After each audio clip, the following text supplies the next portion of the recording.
Record रहा है उसके मुताबिक, और हम साथ साथ लिखते जाएंगे। बुक से आप लोग कोशिश करें कि अभी ना देखें, पहले बात समझ लें, क्योंकि ये हमारा इस चैप्टर का पहला लेक्चर है।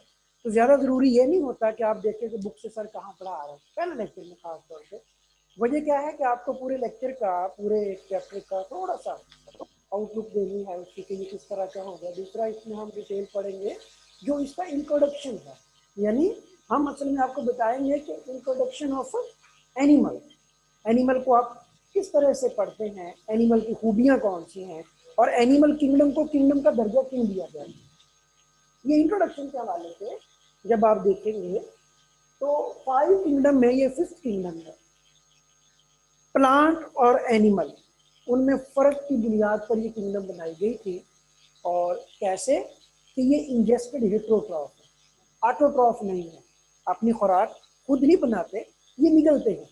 चाहे एंडोसाइटोसिस के जरिए से निकले, जैसा कि सेल निगलते अपनी खुराक, या ये इंजेस्ट करें अपने मुंह के जरिए, दोनों सूरतों में हम इन्हें एनिमल कहते हैं। तो डिराइव्ड फ्रॉम, हम इसको कहते हैं वर्ड एनिमल इज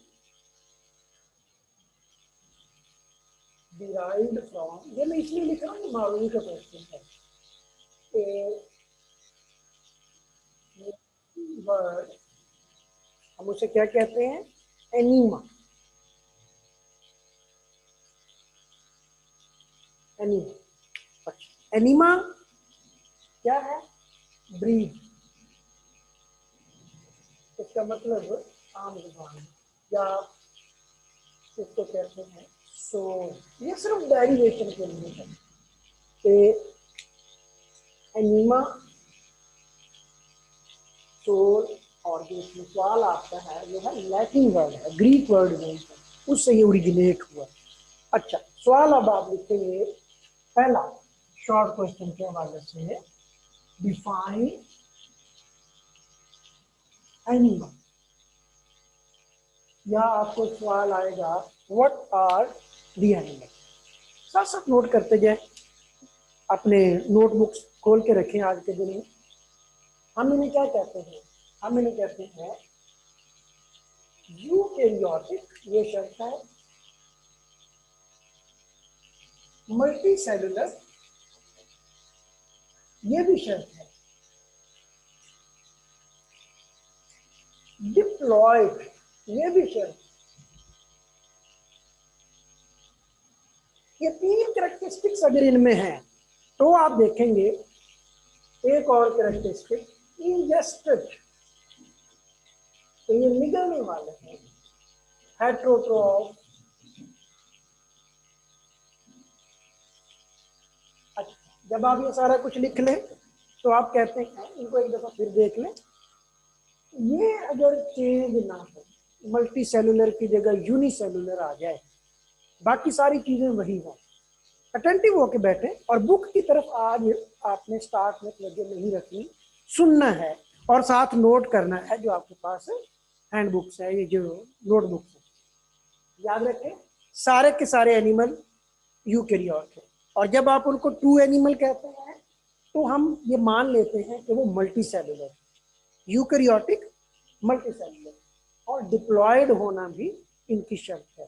फिर इंजेस्ट करते हैं, निगलते हैं, हेट्रोट्रॉफ से, यानी अपनी खुराक खुद नहीं बनाते, ये निगलेंगे, देर में भी पैरासाइट, हेट्रोट्रॉफ है, तो इंजेस्टेड हेट्रोट्रॉफ, फंजाई की तरह एब्जॉर्ब नहीं करते।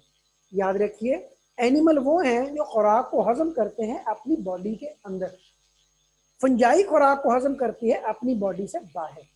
ये बड़ा बेसिक कॉन्सेप्ट है और ये बुक्स में इस तरह से नहीं लिखा जाता कि फंजाई एक्स्ट्रा, वो जो उसकी बॉडी है एक्स्ट्रा ऑर्गेनिज्मिक, वो उसको करेगी ब्रेक डाउन। क्यों, वो अपने डाइजेस्ट करने वाले एंजाइम बाहर फेंक देती है, बाहर वाली चीज को ब्रेक डाउन किया, यही डाइजेशन है ना, उसके बाद उनको वो एब्जॉर्ब करती है। उसका मुंह कोई नहीं होता कि एक तरफ से एंट्री होगी दूसरी तरफ से एग्जिट होगा, खुराक की नाली कोई नहीं होती, इस तरह का कोई सीन फंजाई में नहीं है। तो फंजाई जो डाइजेशन करती है वो इन्वायरमेंट में करती है, और एनिमल जो डाइजेशन करते हैं वो बॉडी के अंदर करते हैं। एक तो ये बात याद रखें। दूसरी, एनिमल का एक मुंह है, या अगर यूनिसेलुलर हैं उनको हम एनिमल नहीं कहेंगे, वो प्रोटोजोन्स हैं, हम अभी डिस्कस करते हैं। वो एंडोसाइटोसिस करेंगे, सेल के अंदर वो मेम्ब्रेन की इमेजिनेशन से चीजें लेके जाएंगे। तो फिलहाल जो हमारी गुफ्तगू है वो किस बुनियाद पे है कि ये यूकेरियोट्स है और ये मल्टी सेलुलर, डिप्लॉयड, इंजेस्टर, एक्सटर। ये अभी खत्म नहीं हुई बात।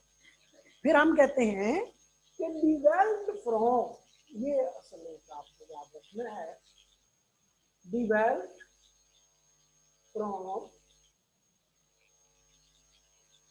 द फ्यूजन ऑफ, या डिवेल्प्ड फ्रॉम जाइगोट, ऐसे लिखिए, formed by the fusion of two dissimilar gametes.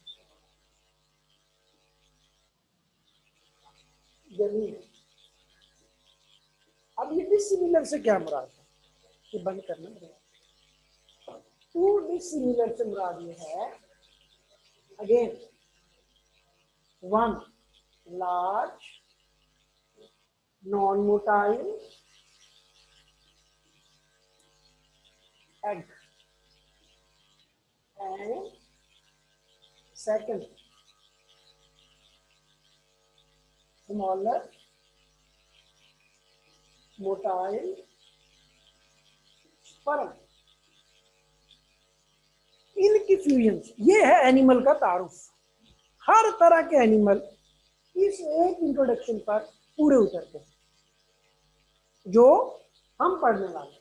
अगर यूनिसेलुलर बात करेंगे वो सिलसिला और है, वो एनिमल नहीं है, हम उन्हें प्रोटोजोन कहते हैं। उनकी भी बात अभी आपसे इसी वक्त करनी है। देखिए, अब आप यहां से कहेंगे टू डिसिमिलर गैमेट, ये वाला, ठीक है। फिर आप लिखेंगे फॉर्मेशन ऑफ जाइगोट। अब ये जाइगोट कैसे बना, formed by the fusion of to dissimilar. ये शॉर्ट क्वेश्चन है आपका। मैंने कहा था कि अभी आप इसको छोड़ दें और नोट करने के लिए बैठे हैं। दूसरी बात, एक सवाल है जो सिर्फ आपके कॉन्सेप्ट के लिए है, एग्जाम में अक्सर नहीं आता। कॉन्सेप्ट क्या है, डिफ्रेंशिएट बिटवीन, मुश्किल सवाल है, इजी नहीं।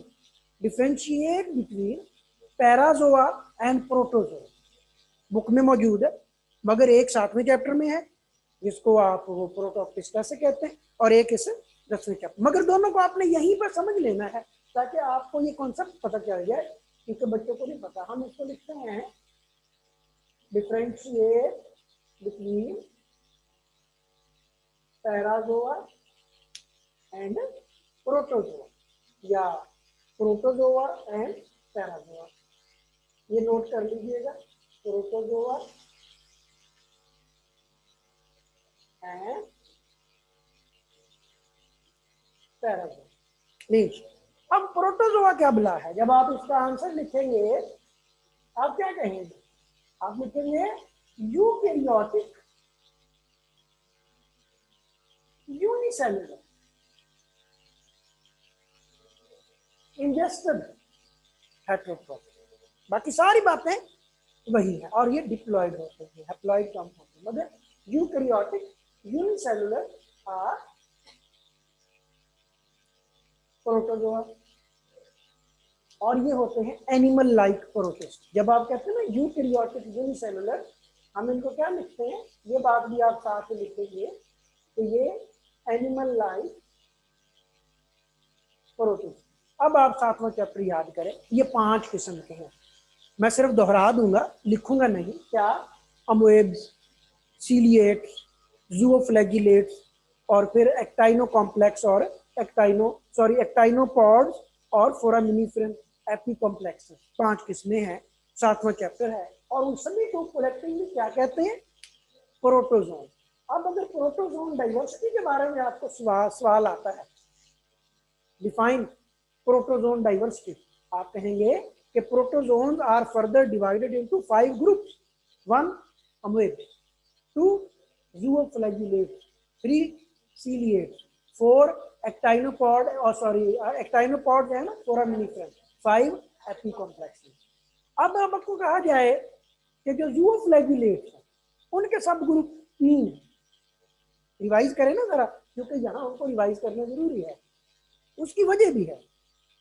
जूओफ्लैगुलेट के जो 3 ग्रुप हैं उनमें क्या है, ट्राइकोनिम्स, ट्राइपेनोसोमा और क्वेनोफ्लैगुलेट्स। उनमें से जो क्वेनोफ्लैगुलेट्स हैं उनके पास है कॉलर सेल्स, अगर आपने वहां पढ़ा हो, वहां से बने हैं एनिमल्स। 2000 वहां से नहीं, इन 2000 सिमिलर इन पोरीफ्रा, जो पोरीफ्रा के कॉलर सेल्स है, ये पोरीफ्रा के अंदर सेल्स हैं। पोरीफ्रा क्या है, पैराजोआ। अब पैराजोआ क्या है, मल्टी सेलुलर। प्रोटोजोआ क्या है, यूनिसेलुलर। ये बड़ी अहम बात है और बड़ी क्लासेस में जाके या मारूजी के साथ बच्चे उलझते रहते हैं। अभी भी मैं आपसे ये रिक्वेस्ट कर रहा हूँ कि बुक ना देखें, मैं आपको एक तरीके से लेके चल रहा हूँ ताकि आपको पता चलता रहे कि एनिमल ओरिजिनेट कहाँ से हुए और उनके ओरिजिनेट करने के लिए कौन सा सब ग्रुप और कहाँ से। आपकी बुक में एक लफ्ज लिखा है कि प्रोटिस्ट इंसेस्टर्स, कौन से इंसेस्टर्स, क्वेनोफ्लैगुलेट्स, याद रखें। जूओफ्लैगुलेट्स के वो ऑनवर्ड, क्वेनोफ्लैगुलेट जो सेसाइल थे, जिनके सेल्स आपस में जुड़ते थे और उनमें कॉलर सेल्स, उनके जो सेल्स के कॉलर सेल्स की तरह की शेप उनके साथ आती है, स्पॉन्जिस के साथ। तो ये क्या है, एनिमल लाइफ प्रोटिस्ट, जिन्हें आप क्या कहते हैं, प्रोटोजोआ। ओके, जब आप यहीं पे लिखेंगे पैराजोआ, तो पैराजोआ क्या है, आप सिंपल वही बात लिख दें कि मल्टी सेलुलर, ये शर्त है इनकी, मल्टी सेलुलर यूकैरियोटिक डिप्लॉयड, बस वही जो आप एनिमल के लिए लिख रहे हैं, जिनमें ये 3 शर्तें पूरी हो जाएं, वो animal develop from zygote, fuse, बाकी सारा। तो ये सारा क्या है, हम इनको लिखेंगे पैराजोआ। तो ये आ गया आर पैराजोआ। अच्छा जी, जब आप पैराजोआ कहते हैं तो इसकी एग्जाम्पल आपको देनी पड़ेगी। क्या एग्जाम्पल है इसकी, पोरीफेरा, इसमें क्या आता है, स्पॉन्जिस। ये हमारा एक और सवाल पूरा है। शॉर्ट क्वेश्चन के हवाले से इन चीजों को समझ आइए आपको। प्रोटोजोआ और पैराजोआ में फर्क क्या है, प्रोटोजोआ एनिमल किंगडम में आते ही नहीं, वो तो प्रोटिस्ट है। ये देखिए हमने लिख दिया, animal life not in animal kingdom, but these protists in protozoa such as quenoflagellates are the supposed ancestors of kingdom Animalia। ये kingdom Animalia इनसे बनी है। अब जरा आप कुछ चीजें देखते जाएं। हम यहाँ से एक बात शुरू कर रहे हैं, 2 दिनों में ये मुकम्मल होगी और कल भी मैं ये चीज बनाऊंगा। हम कल भी इसी को स्टार्ट करेंगे जब तक ये पूरी क्लासिफिकेशन का इंट्रोडक्शन हमारा खत्म नहीं हो जाता। तो तब तक आपने, अब हम यहाँ पे अगर मैं लिखूं प्रोटिस्ट इंसेस्टर, बंद करें, यहाँ लिख देते हैं प्रोटिस्ट इंसेस्टर, यानी ऐसा इंसेस्टर जो प्रोटिस्ट है। तो अब आपको बात समझ आई है कि मैं यहाँ क्या लिखने वाला हूँ। मैं यहाँ लिखने वाला हूँ प्रोटोजोआ, मैं यहाँ लिखूंगा क्वेनोफ्लैगुलेट्स, 7वें चैप्टर यहाँ आपको कनेक्ट करना पड़ेगा। अच्छा, अब बन गए 2 तरह के क्लासिफिकेशन में इससे बन गए।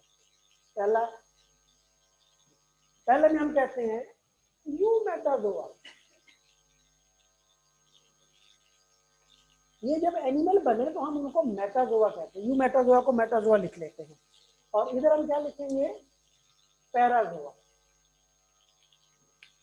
तो जब आप पैराजोआ पढ़ते हैं तो पैराजोआ की तो अब आपको समझ आ गई, इसको अलग से। तो पैरा का लफ्ज़ी मतलब क्या होता है, जब हम पैरा कहते हैं ना, इसका मतलब होता है नियर बाय, हमेशा याद रखिएगा, पैरा का मतलब नियर बाय। तो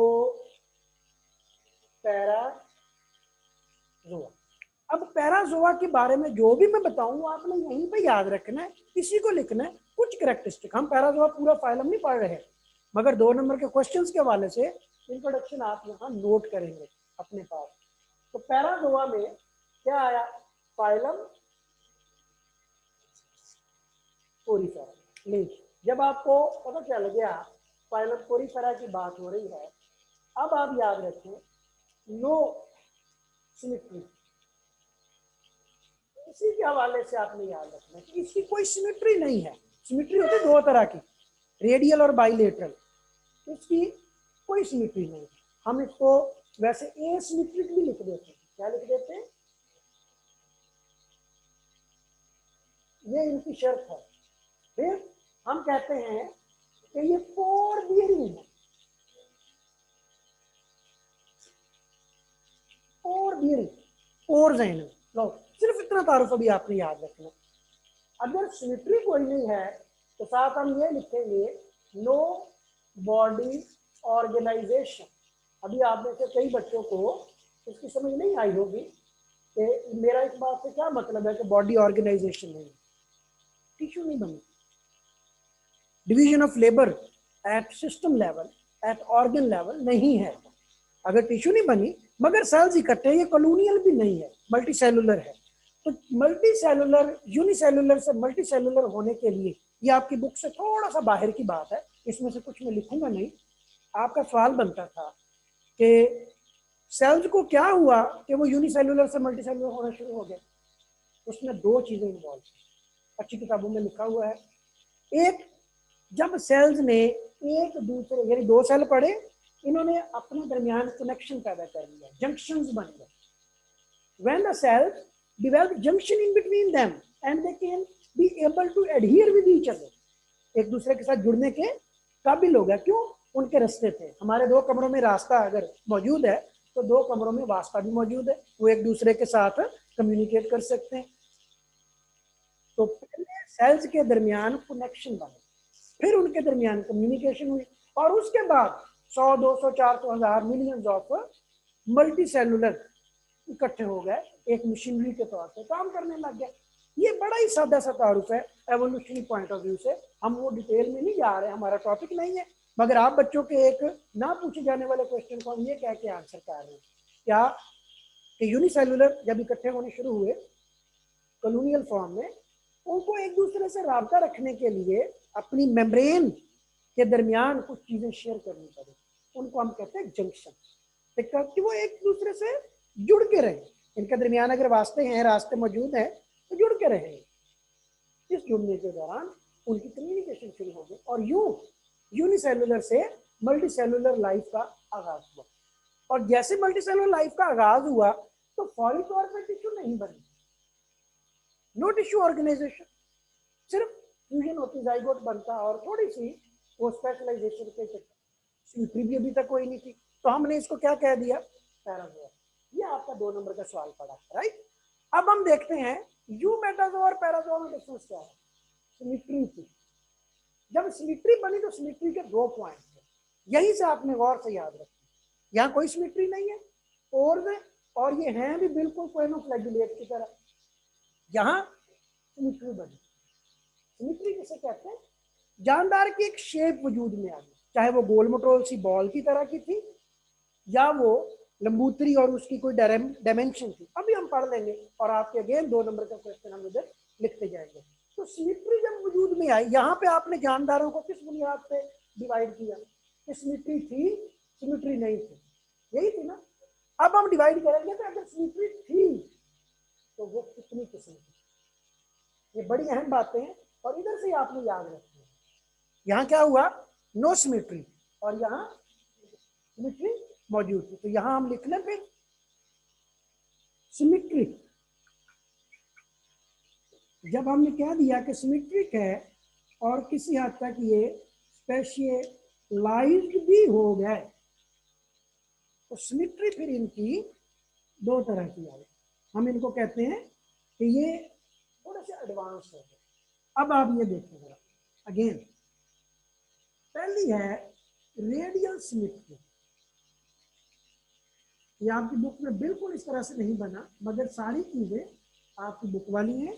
हम उसको जरा एक मुख्तलिफ तरीके से तरतीब दे रहे हैं ताकि आपको ये जानने के लिए मुश्किल ना हो। रेडियल सिमेट्री या बाइलेटरल सिमेट्री, हम इधर लिखते हैं बाइलेटरल प्लेन। अब आपको ये समझ आ गई कि पहले आपने जानदारों को डिवाइड किया कि सिमेट्री है कि नहीं, फिर आपने जानदारों को डिवाइड किया कि अगर सिमेट्री है तो वो किस किस्म की है, रेडियल सिमेट्री और इंटैक्ट है। यहाँ पे आपका ध्यान इधर उधर गया, आपको बुक कोई नहीं समझ आनी। अच्छा, अब आप देखें अगर रेडियल सिमेट्री है, what is radial symmetry? Again short question आप यहाँ लिखेंगे और आप मेंशन करेंगे differentiate between radial and bilateral symmetry. ये चीजें नोट करनी है आपने साथ साथ। नहीं, हम बात करते हैं रेडियल सिमेट्री। जब आप रेडियल लिखें, रेडियल का मतलब है राउंड अबाउट। पहले अब आप रेडियल को समझें। ये एक जानदार है, you draw a central axis, एक ऐसी एक्सिस जो इसके दरमियान से गुजरे, कोई भी एक्सिस जो इसके दरमियान से गुजरे और इसके जितने भी पार्ट बने वो एक दूसरे के मिरर इमेज हो, ऐसे जानदार को हम रेडियली सिमेट्रिक कहें। फिर सुन लें, सेंटर में से एक्सिस गुजरे, यानी मैं एक एक्सिस बना देता हूँ प्लेन। अब आप मुझे कहते नहीं सर आप ये बना दें, तो ठीक है, सेंटर से गुजरे, यूं नहीं, ये सेंटर नहीं है, ये सेंटर नहीं है। आप कोई एक्सिस खींचे, कोई प्लेन बनाए जो इसके सेंटर से गुजरे और इसके जितने भी पार्ट बने हर प्लेन के गुजारने पर वो एक दूसरे के मिरर इमेज हो, हम इसे कहते हैं रेडियली सिमेट्रिक। जितने भी जानदार रेडियली सिमेट्रिकल है, all those are diploblastic, that is another term again. तो हम कहते हैं जब रेडियली सिमेट्रिकल है तो उसका डिप्लोब्लास्टिक होना फर्ज है। कोई ऐसा डिप्लोब्लास्ट नहीं है जो बाइलेटरल सिमेट्री रखता हो। अब ये वो बातें हैं जो बुक में मुख्तलिफ जगहों पे लिखी, इसलिए मैं कहा जो बच्चे बुक से देखेगा वो नहीं। इधर बार बार मैं बुक के खिलाफ नहीं जा रहा, मगर मैं आपकी इस आदत के खिलाफ जाता हूँ कभी कभी कि आप जब मैं बोल रहा हूँ और बुक से लाइनों पे निशान लगाते करें, ऐसा ना करें। आप समझ लें बुक आपके लिए कोई मसला नहीं। डिप्लो हमने क्या बात की कि अगर रेडियल सिमेट्री है तो वो सारे के सारे जानदार diploblastic. What is diploblastic? We will discuss it just within few minute. Radial की समझ आ गई, तो अब आप रेडियल सिमेट्री के बारे में अगर लिखना चाहें तो आप कहें ये सेंट्रल प्लेन, ये एक सेंट्रल प्लेन है जो डिवाइड करती है the organism part into equal half, या ये टू नहीं है, TWO2 नहीं है, इन टू, यानी जितने भी हाफ बने वो इक्वल हो और वो एक दूसरे के मिरर इमेज हो।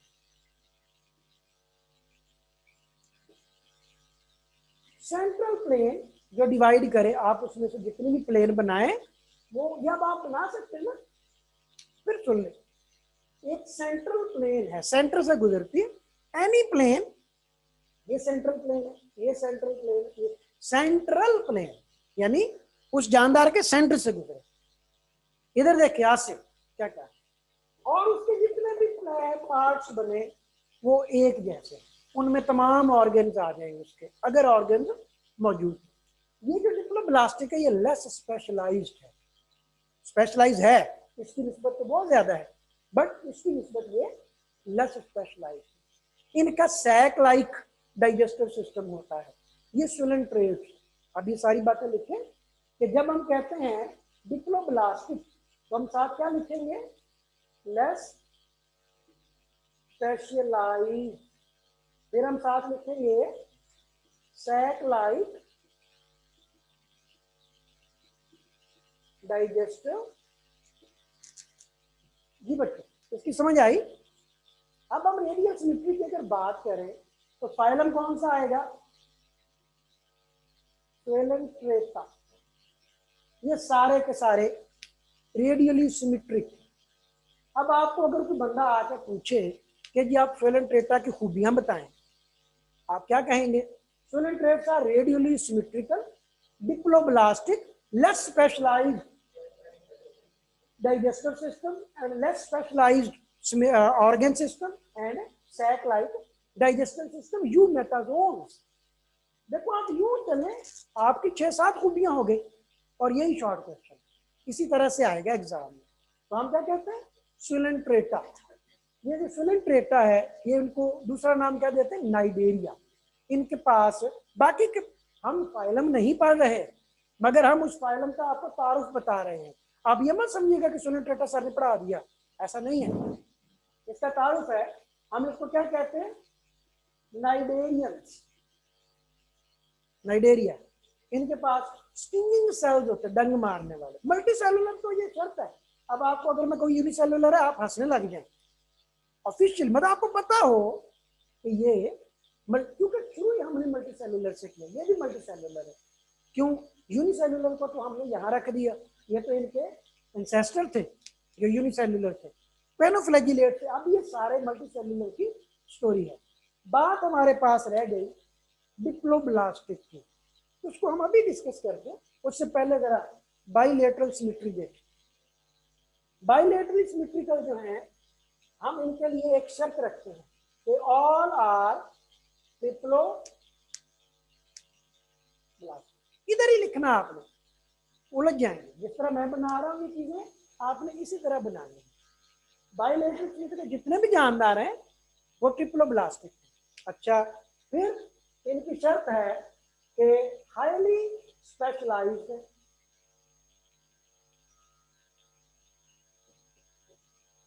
नहीं, 2 शर्तें हो गई। फिर इनके पास ये सैक लाइक डाइजेस्टिव सिस्टम की तरह सिर्फ ए सिलोमेट में होता है, बाकी में नहीं है। So what is bilateral symmetry? Symmetry की बुनियाद पे कर रहे हैं ना अभी हम। 2 बुनियाद, एक तो डिप्लोब्लास्टिक, डिप्लोब्लास्टिक हो गया, वो भी यही है। मतलब इसका मतलब ये नहीं है कि डिप्लोब्लास्टिक मीन रेडियल सिमेट्री, ऐसा नहीं है। All the radially symmetric animals are diploblastic. अभी जो ब्लास्टिक है ये पढ़ेंगे तो हमारा आज का लेक्चर एंड हो जाएगा।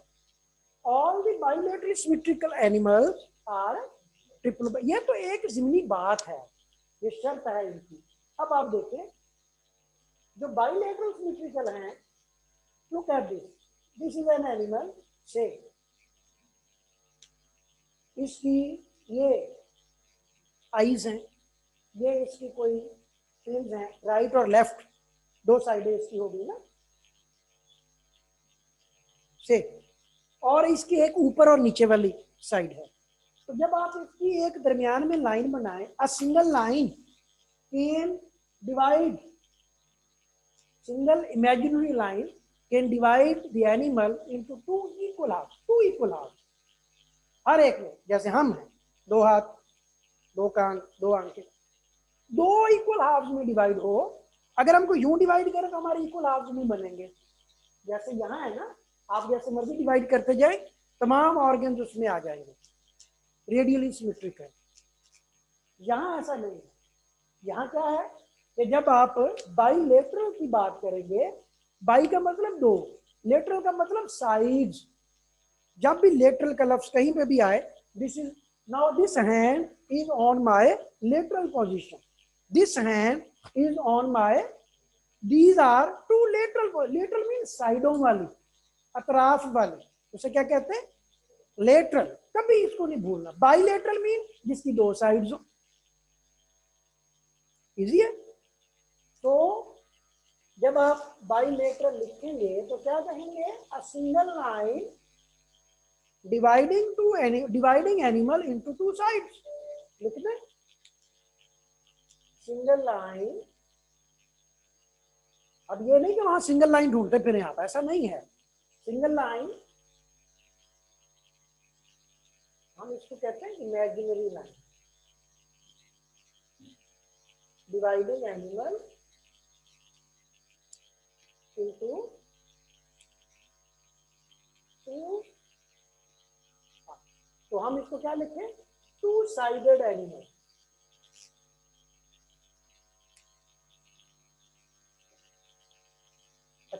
साथ दो बातें और याद रखें इनके। पहली बात, इनका एक एंटीरियर एंड होता है और एक इनका पोस्टीरियर एंड होता है। हमारा ये एंटीरियर एंड है और पांव हमारे पोस्टीरियर, अगला और पिछला, एंटीरियर और पोस्टीरियर। एक इनका डॉर्सल एंड होता है, हमारी कमर, यूं हम खड़े होते हैं, ये हाथ यूं होते हैं हमारे सामने। अगेन हमारी कमर हमारा डॉर्सल एंड है, ऊपर वाला वेंट्रल, ये वाला वेंट्रल एंड है, नीचे वाला डॉर्सल, वेंट्रल, एंटीरियर, पोस्टीरियर। ये चार लफ्ज इतने अजीब से हैं कि बच्चों को पढ़ने में बहुत मिलते हैं, उनका कॉन्सेप्ट नहीं होता। तो अब आपको ये चार लफ्ज हम लिख देते हैं क्या, इनमें एक होता है डॉर्सल एंड और एक होता है वेंट्रल एंड, ऊपर वाला और नीचे वाला। इसी तरह इनमें एक होता है एंटीरियर एंड और एक होता है पोस्टीरियर। अब इसको मैं क्या लिखूंगा, यहाँ इसकी आईज है, फर्ज करें मुंह है, तो इसको क्या लिखे, शाबाश। आपको तो बातें समझ आ गई। एंटीरियर है और इसको ये टेल वाला है, दुम वाला है, पांव वाला हिस्सा है किसी जानवर का, इसको आप लिख देंगे पोस्टीरियर। चलो एक तो बात ये होगी। और ये क्या है, ये इसके लेटरल एंड, ये राइट लेटरल और ये लेफ्ट लेटरल। अच्छा, ये अगर यूं है तो ये इसका कौन सा हुआ, डॉर्सल एंड, और ये कौन सा हुआ, तो ये बाइलेटरल सिमेट्री की समझ आ गई। An imaginary line dividing the animal into two halves, and those animals should have a central anterior end and a caudal posterior end. एक anterior end है जो उसका सेंटर में, एक posterior. These animals are also divided into two phases. एक इसकी dorsal है और एक इसका ventral face, FACE. दो फेसेस हो गए ना, एक डॉर्सल और एक एंटीरियर और एक पोस्टीरियर, राइट, और एक राइट और एक लेफ्ट। तो हमने तो 6 चीजें पढ़ ली ना, right, left, anterior, posterior, dorsal, ventral. जिस जानदार की ये सारी चीजें मौजूद हैं आप उसे बाइलेटरली सिमेट्री कहेंगे। तो लो जी बच्चों, दो चीजें आपको सिमेट्री की समझ आ गई। क्या क्या, रेडियल सिमेट्री सारे राउंड है और वो डिप्लोब्लास्टिक। बाइलेटरल सिमेट्री दो हिस्सों में डिवाइड है, उनका राइट लेफ्ट है, उनका क्या है, राइट लेफ्ट, और वो 3 लेयर्स हैं, ये डिप्लोब्लास्टिक और ये ट्रिप्लो। अब हम अगला सवाल पढ़ते हैं कि डिफरेंशिएट बिटवीन, या दो सवाल होंगे, what do you mean by diploblast and what do you mean by triploblast. तो ये अगेन अगला शॉर्ट क्वेश्चन हमारा, रोजाना हम ऐसे लिखा करें। तो शॉर्ट क्वेश्चन हमारे पास क्या आ गया, डिप्लोब्लास्टिक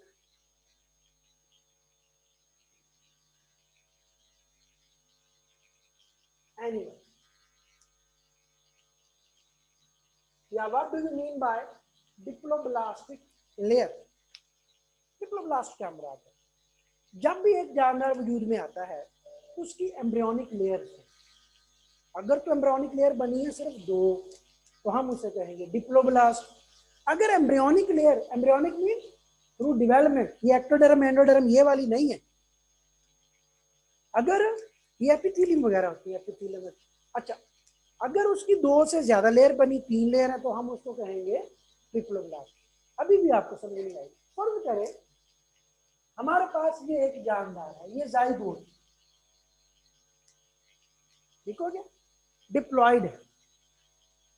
अब आप क्या कहते हैं, इसमें कुछ सेल्स बने, जिन्होंने फुटबॉल देखा, अंदर से खाली है, जब वो सेल सारे बन जाएं हम उस वक्त इसको कहते हैं ब्लास्टोमर, ब्लास्टूला, और उन सेल्स को कहते हैं ब्लास्टोमर। एक सेल था, 2 बने, 3 4 5 6 7 8 10, ये प्रोटेरोस्टोम और ड्यूटेरोस्टोम हम कल पढ़ेंगे, that is very much interesting and the basis of further division. अभी तो हमने सिर्फ सिमेट्री पढ़नी ना, डिप्लोब्लास्ट ट्रिप्लोब्लास्ट पढ़ना, उसके बाद आपको पढ़ाएंगे सीलोम क्या है, डेवलपमेंटल स्टेजेस क्या है, और प्रोटेरोस्टोम ड्यूटेरोस्टोम क्या है। इन 2 लेक्चर्स में हमारा इंट्रोडक्शन खत्म होगा एनिमेलिया का, और जैसे इंट्रोडक्शन पूरा हुआ आगे जो फाइलम है उनको समझना आपके लिए कोई प्रॉब्लम नहीं होगी, मगर शर्त क्या है कि आप इंट्रोडक्शन जान लें कि हम अब डिप्लोब्लास्ट और ट्रिप्लोब्लास्ट की बात करने लगे हैं। तो डिप्लोब्लास्ट क्या है, 2 लेयर, एक फर्ज कर लेंगे ये सादा सी लेयर है, हम इसको कहते हैं एक्टोडर्म, ये बन गई। फिर ये लेयर ना अंदर की तरफ डिवाइड होना शुरू हो, यानी ये कुछ सेल्स इसको ऐसे मिल गए। अब ये दूसरी लेयर बन गई, इसकी तफसील पढ़ेंगे आज आपको। अगर इसको प्रॉब्लम भी हो जाए, याद रखें इसकी तफसील पढ़ेंगे। सब में न्यूक्लियस मौजूद है, ये सेल्स हैं। कल भी यही डायग्राम बनाएंगे प्रॉपर लेबलिंग के साथ। अब हम इसको क्या कहेंगे, एक्टोडर्म एंड एंडोडर्म। मीजोडर्म कोई नहीं बना, आप लेबल कर ले बेफिक्र होके। तो ये हो गई एक्टोडर्म और ये हो गई एंडोडर्म, सॉरी ये हो गई एंडोडर्म, दो ही। मीजोडर्म तो हमने भी पढ़ी है। अच्छा जी, दो लेयर्स की समझ आई कि यही एक लेयर इधर को ये डिवाइड करना शुरू हो गया, हम इसको कहते हैं गैस्ट्रूला। जब अंदर की तरफ इन्वेजिनेशन शुरू हो जाए, दैट विल बी पहला ब्लास्टूला, दूसरा गैस्ट्रूला। अभी इसके ऊपर जहन पे जोर देने की, परेशान होने की जरूरत नहीं है। सिंपल ये याद रखे कि ये एक लेयर है, इसी ने अंदर की तरफ डिवाइड किया तो दो लेयर बन गए। तो डिप्लोब्लास्टिक में क्या है, टू लेयर्ड एनिमल, हम क्या लिखते हैं, with two embryonic layer during development. अब दो लेयर की समझ आई आपको कि अभी ये जानदार बनना है। जाइगोट था, सेल डिवाइड होने शुरू हुए, तो ये एक बाहर वाली लेयर बन गई और एक अंदर वाली लेयर बन गई। तो इन दो लेयर्स को, ये जो टू लेयर्ड है, इनको हम क्या कहते हैं, एक्टोडर्म, इसका मतलब आउटर लेयर, और फिर एंडो, इसका मतलब है इनर लेयर। इन दो लेयर्स के दरमियान में हमारे पास एक स्पेस है, और ये स्पेस आपको यहां पर भी नजर आ रही है। इस स्पेस को हम कहते हैं, ये non living non cellular space है, दैट इज कॉल्ड मीसेंकाइम। ये मारूजी का सवाल आता है शॉर्ट क्वेश्चन की सूरत में, मीसेंकाइम हम इसे कहते हैं। दरमियान में अगर हम लिखें मीसेंकाइम, और इसकी शर्त क्या है कि ये इन बिटवीन टू लेयर है, और ये non cellular mesenchyme present between ectoderm and layer नहीं है। तो हम इसको ध्यान लिखें,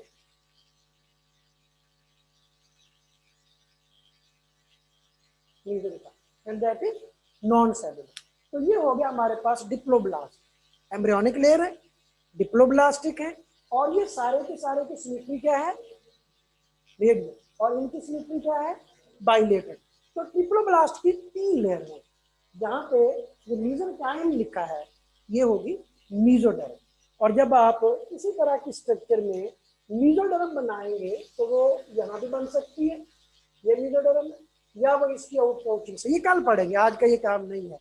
तो मीजोडर्म की सूरत में आप कहते हैं last minute, that is the combination of three layer. तो हम इसको लिखेंगे, जब आप इसको डिप्लोब्लास्ट कहते हैं तो तीन लेयर आप लिखो, एक्टोडर्म, ये कौन सी लेयर है, embryonic, during the embryonic development. In sub layer से, तीनों लेयर से अलग अलग ऑर्गन्स वजूद में आते हैं, अलग अलग सिस्टम बनते हैं, कल उनको पढ़ेंगे। मीजोडर्म और एंडोडर्म, इनकी ज्यादा तफसील जानने की जरूरत नहीं है। नंबर वन, इससे है इंटेगुमेंट, स्किन बनती है और नर्वस सिस्टम है। ये एक्टोडर्म की डेवलपमेंट है। मीजोडर्म की डेवलपमेंट से मसल्स बनते हैं, स्केलेटन बनता है। एंडोडर्म जो डेवलप करती है दैट इज डाइजेस्टिव सिस्टम। तो ये इनकी तफसील कल पढ़ेंगे। आज की बात पूरी हुई। तो ये शॉर्ट क्वेश्चन हमारे कितने हो गए?